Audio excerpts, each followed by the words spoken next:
Welcome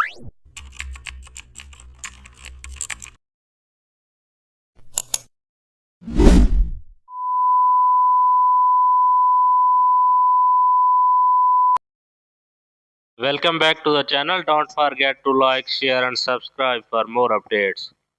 Today we are explore an amazing topic of Photoshop, how to create premium investment web nor ad design using custom shapes.